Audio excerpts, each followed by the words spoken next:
আজ আমরা লাম্বার লডোসিস রয়েছে যাদের, অর্থাৎ এইরকম লাম্বার রিজনে যাদের এরকম ব্যাকা রয়েছে, কার্ভ রয়ে গেছে, তাদের জন্য আজকে কিছু এক্সারসাইজ আমরা করে দেখাবো।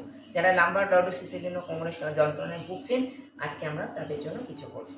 চলুন দেখুন। প্রথমে আমরা কী করবো, এরকম এখন টান টান করে শুয়ে পড়ুন, দুটো পা এরকম রাখুন। আমরা তো সেতু আসন করি, কিন্তু সেতু আসন না, শুধু কোমরটাকে একটু তুলে এরকম করে চেপে ধরে রাখবো। পেটের নাভিটাকে চাপ দিন, একদম চেপে ধরুন। নিতম্বটাকেও কুইজ করে ধরে রাখুন, এরকম করে 10 গুণ। এতটা তুলছি না, একটু তুলে পেটটা চেপে, পেটটার সামনের দিকে টানুন, নাভিটা ভেতরের দিকে টানুন, আর নিতম্বটাকে একদম এরকম শক্ত করে ধরে ধরে রাখুন 10 গুণ। এরকমভাবে 10 গুণ। আবার শ্বাস চাপতে চাপতে ছেড়ে দিন। আবার শ্বাস নিতে নিতে উঠুন, 10 গুণ। অল্প তুলবেন, বেশি নয়। এইরকম এতটা কিচ্ছু তুলবো না, একটুখানি, জাস্ট একটুখানি নিতম্বটা একটু একদম, যেমন আমার আঙুল শুধু ঢুকছে এইটুকু, এর বাইরে নয়। এবার চেপে ধরে রাখুন, একদম টান টান করে ধরে রাখুন 10 গুণ। অর্থাৎ এই পেলভিক এই রিজনটা আর এইখানটা আপনার এতটা শক্ত হবে, এইখানকার মাসলগুলোকে আপনাকে শক্ত করতে হবে। এই একটা এক্সারসাইজ করলাম। এবারে আমরা দেখুন, আমরা পা এরকম পুরো এরকম দুটো হাঁটু এরকম রাখলাম। রাখার পরে আমরা চেষ্টা করবো পাটাকে, একটা পা, যে পা উল্টো হাত, আমার এই হাতটা নিচ্ছি, তো আমি এই পাটা একদম টান টান সোজা করে দেবো। টান টান সোজা করে ধরে রাখবো, কোমরটায় ভীষণ চাপ পড়বে, মুখ তুলবে। আবার ছেড়ে দিচ্ছি, আবার এরকম হাতটাকে টান টান সোজা করছি, আর এই পাটা একদম টান টান। আমি এই দিক থেকে দেখালে আপনারা দেখতে পাবেন, এরকম রেখেছি এই হাতটা সোজা, আর এই পাটাকে, যে পাটা করবো ঠিক উল্টো হাত, আমি যদি এই পাটা করি উল্টো হাত এরকম টান টান করছি, পা সোজা। আবার এদিকে দেখুন, এই পাটা করছি, আমি যে পাটা করবো ঠিক উল্টো পায়ে হাতটাকে দিচ্ছি, এই পাটা রেখে দিচ্ছি। আর আমার দেখুন, এই যে এই পাটাকে তুলছি ধীরে ধীরে, এই টান টান টান টান টান টান, এটা এটা একটা করলাম। এবার আমরা অনেক সময় দেখি তো ক্যাট অ্যান্ড কাউ পুজ করি, সেটা না করে আমাদের শুধু কোমরটাকে ওঠানো নামানো কী করে করবো দেখুন। এই রেখেছি, এরকম হালকা রাখলেন, রেখে শুধু কোমরটাকে এরকম, এই আবার ছেড়ে দিলাম। আমরা তো যেটা এরকম করি এটা নয়, একদম কাঁধ তুলবেন, শুধু দুটো পা এরকম রাখুন। দুটো পায়ের পা আঙুলগুলো কিন্তু এরকম করবেন না, এই রাখুন। এরকম রাখলাম, রেখে শুধু কোমরটাকে এরকম নামাচ্ছি, এই কোমরটা নামাচ্ছি, মুখটা তুলছি, চেপে ধরে রাখুন 10 গুণুন। 1 2 এইভাবে 10 গুণুন, আবার ছেড়ে দিন। আবার কোমরটাকে এইভাবে নামান, চেপে ধরুন, খুব লাগবে, কোমরটা পুরো লাম্বার রিজনটা লাগবে, আবার ছেড়ে দিন।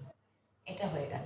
এবারে দেখুন, থার্ডে আমরা কি করব, একদম এইভাবে শুয়ে পড়ুন, টান টান করে শুয়ে পড়ুন, পায়ের পাতা ফেলে দিলেন, এবার দুটো হাত এখানে দিন, এরকমভাবে ধরুন দুটো হাত, এই এবার টেনে চেপে ধরে রাখুন এরকমভাবে 10 গুণুন। যারা 1 2 অবধি পারছেন বা 3 অবধি ধরে রাখতে পারছেন, তাদের জন্য বলবো 3ই ধরে রাখুন, 10 গোনার দরকার নেই, বা 5 করারও দরকার নেই, 3 4 করেই করুন। এরকম করে টান টান হাতে টান দিন, এরকম করে ধরে রাখুন, 1 2 3 4 5, এভাবে 10 গুনতে হবে। আবার ধীরে ধীরে শ্বাস ছাড়তে ছাড়তে নামবো, উঠবো শ্বাস নিতে নিতে, আর ছাড়বো শ্বাস, মানে নামবো শ্বাস ছাড়তে ছাড়তে। এবার যখন আমরা শলভাসন করি, তো শলভাসনের জায়গায় হাত তো অনেকে এরকমভাবে দিতে পারেন না, সেক্ষেত্রে আপনি এরকমভাবে তুলেও পাটাকে শুধু এরকমভাবে তুলুন, ধরে রাখুন এরকমভাবে, টান করে ধরে রাখুন 10 গুনুন, আবার ছেড়ে দিন। আবার এখান থেকে এরকমভাবে 10 গুনুন, আবার ছেড়ে দিন। যদি দুটো তুলতে পারেন তো খুব ভালো, দুটো পা এরকমভাবে অল্প একটু তুলুন, আবার ছেড়ে দিন। এবারে দেখুন আমরা করবো, আমরা করি পবন মুক্তাসন করি, তো সেরকম জায়গায় আমরা পা, একটা পা এখানে আছে, ধীরে ধীরে পাটাকে ভাঁজ করবো, এরকম করে টেনে ধরে রাখুন। এই দেখুন আপনার ওই এই জায়গাটায় আপনার প্রেশার পড়বে এরকমভাবে, এখানকার মেরুদণ্ডের ওই চারপাশে লাম্বার রিজনের মেরুদণ্ডের পেশিগুলোকে অনেক বেশি অ্যাক্টিভ করতে হবে। তো এরকম করে চেপে ধরে রাখবো, 10 গুনবো, আবার ধীরে ধীরে ছেড়ে দেবো।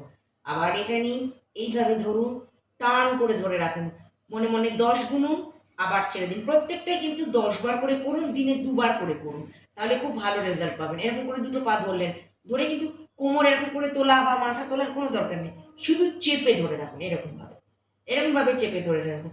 এরপরে যদি কেউ কোনো একটা তোয়ালে রোল করে নিয়ে এরকম জায়গায় দিতে পারেন, এরকমভাবে চেপে চেপে দিন, এই, বা আমি বলছি আমি দুটো হাত দিয়েছি, একটা হাতের উপরে এরকম হাত দিলাম, দেওয়ার পরে এই ঠিক এইরকম জায়গাটা দিয়ে পাটা রেখে চাপ দিচ্ছি, এই একদম টান টান করে 10 গুনুন, এরকম 10 গুনুন, আবার পাটা তুলে ছেড়ে দিলেন।